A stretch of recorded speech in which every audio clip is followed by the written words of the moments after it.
sẽ trong trong họ nhau của người ta sẽ luôn trong trong này những cái hoàn trà hoàn trà trong những cái thoại trà này sẽ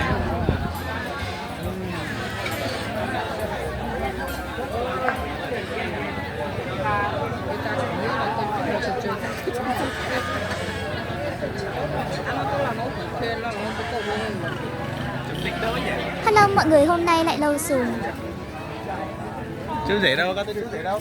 Chú rể chưa đến. Chú rể đang sang điện. Một lần nữa, trân trọng một kính mời tới hiện diện đông đủ của các vị khách quý thì ạ. Chúng ta cần chung vui lòng di chuyển về căn phòng của chính trong buổi sáng ngày hôm nay và cùng ổn định tại các hàng ghế. Và chúng ta sẽ cùng ngồi tại các vị trí từ phía sân khấu trở xuống phía ngoài cánh cổng hạnh phúc để cùng đảm bảo an toàn.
Xin mời dâu rể sẽ cùng đứng ở phía ngoài cánh cổng hạnh phúc kìa. Và khi nào em xin mời thì sẽ cùng di chuyển đến sân khấu sau ạ.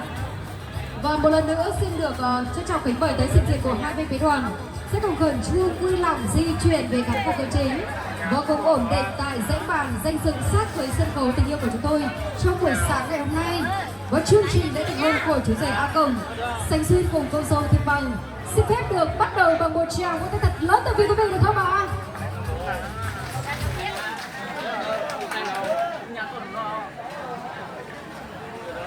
Lớn của quý vị để cùng chào đón chính chúng ta được không ạ?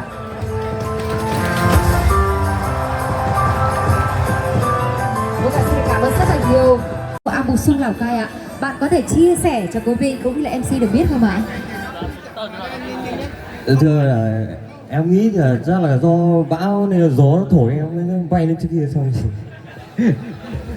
Do gió bão đúng không ạ? Chú rể của chúng ta nói rằng do gió bão thổi chú rể. Một điều rất là kỳ diệu đúng không quý vị? Nếu như thật sự mà có một cơn gió nào đó thì MC cũng mong muốn có một cơn gió thổi MC về đâu đó được không ạ? Vậy thì cho MC được hỏi một chút nữa là không biết là trong tình yêu của hai bạn thì ai là người tỏ tình trước được không ạ? MC rất là tò mò. Xin mời chú rể sẽ chia sẻ cho quý vị được biết đi ạ. Cái này chắc là em rồi. Chắc là em rồi được không ạ? Quý vị vỗ tay được không ạ? Xin được chúc mừng cho tình yêu của chú rể và cô dâu. Chú rể của chúng ta không những đẹp trai mà còn rất là dứt khoát nữa đúng không ạ? Thích là nhích luôn, không thể để tuột mất cơ hội này được. Và một lần nữa xin chúc mừng cho tình yêu của chú rể và cô dâu. Vậy thì cho em xin hỏi một điều nhỏ nhỏ nữa thôi.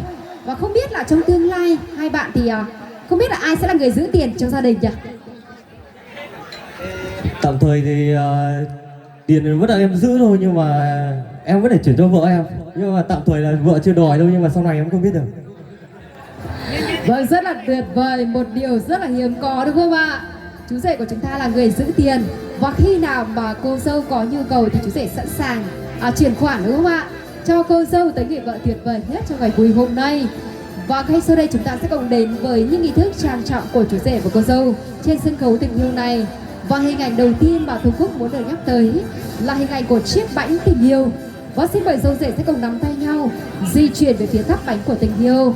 Và trước tiên thì xin mời hai bạn sẽ cùng tay trong tay thắp lên ngọn nến trên chiếc bánh gato ngọt ngào của tình yêu trước.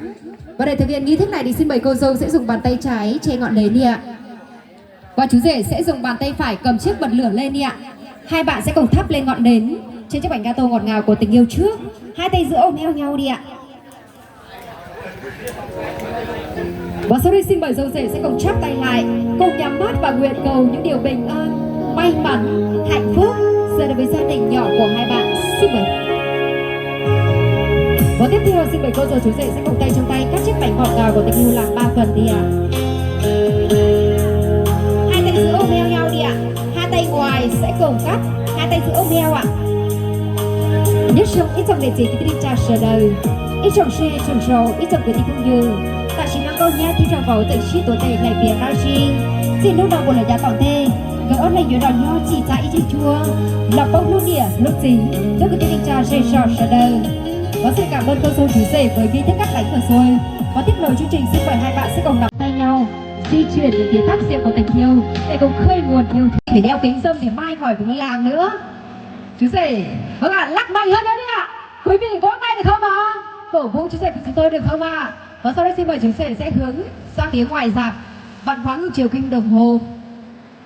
Và rất tuyệt vời, hơi giật mình đúng không ạ? Nhưng không sao cả, thích là được. Xin mời dâu rể sẽ còn rót lên tháp rượu của tình yêu. Xin mời. Như trong cái tập biệt gì thì tất nhiên trà sơ đời, ít trồng xe trồng sầu, ít trồng cái tích công dường. Ta chỉ nhom trong vòng thiên công nha chỉnh sĩ tuổi tề, lâu chờ dân cho phát thành si lô, chờ thiên chờ ca, chờ y, chờ đời, và tác phòng còn trong vòng thiên công nha. Ôi lúc này si lô một lời giá còn thê, ít bồi sông hồ mồ, ra hồng đơ phầu, lòi dường cho phần ra si biểu ra phía. Vâng ạ, tiếp tục chai rượu sâm banh thứ hai, các thao tác tương tự như chai rượu sâm banh thứ nhất. Xin mời chú rể A Cẩm.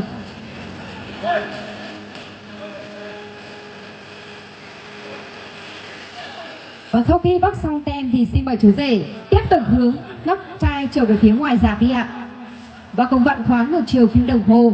Và rất là tuyệt vời, một chàng trai rất là nhanh nhẹn và khéo léo. Vâng ạ, sau đây xin mời dâu rể sẽ cùng rót xuống 2 chiếc ly ở bàn trước, sau đó tiếp tục rót lên tháp rượu của tình yêu. Xin mời.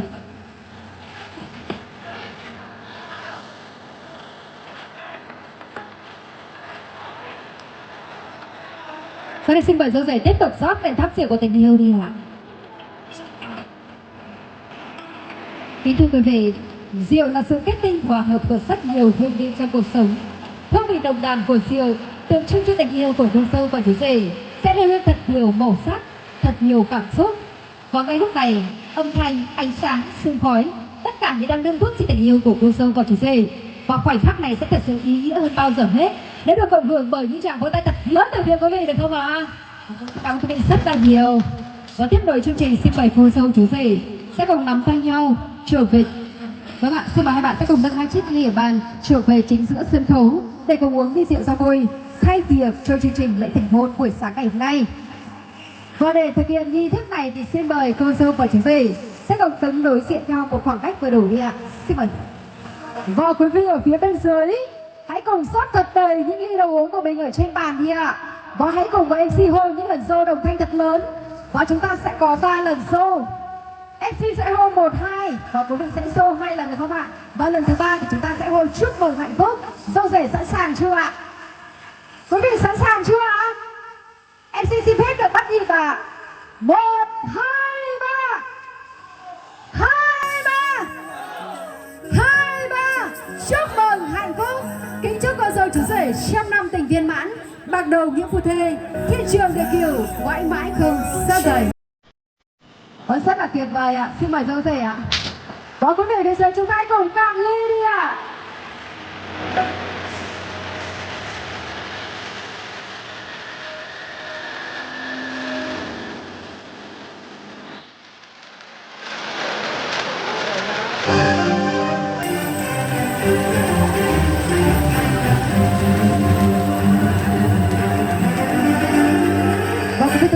Trong ngày vui hạnh phúc hôm nay của chú rể A Cổng và cô dâu Thị Pang, chúng ta đang cùng có mặt tại một không gian tiệc cưới vô cùng sang trọng và lãng mạn của trung tâm tổ chức sự kiện Nhà Rạp Đệnh Tin. Và ngay sau đây trân trọng kính mời đại diện của trung tâm tổ chức sự kiện Nhà Rạp Đệnh Tin có địa chỉ tại Bản Vược, Bát Sát, Lào Cai sẽ cùng trở về sân khấu để có món quà gửi tặng chúc mừng hạnh phúc tới chú rể A Cổng dành riêng cùng cô dâu Thị Pang trong buổi sáng ngày hôm nay. Xin trân trọng kính mời. Và quý vị thân mến, đang tiến trở về sân khấu ngay lúc này là đại diện cho trung tâm tổ chức sự kiện nhà giảm Định Tin. Và ban tổ chức chúng tôi xin phép được thay lời của chú rể và cô dâu trân trọng cảm ơn món quà đến từ trung tâm tổ chức sự kiện nhà giảm Định Tin rất là nhiều, và kính chúc cho nhà giảm sẽ luôn luôn phát triển, nhận được sự ưng mến của mọi người, mọi nhà.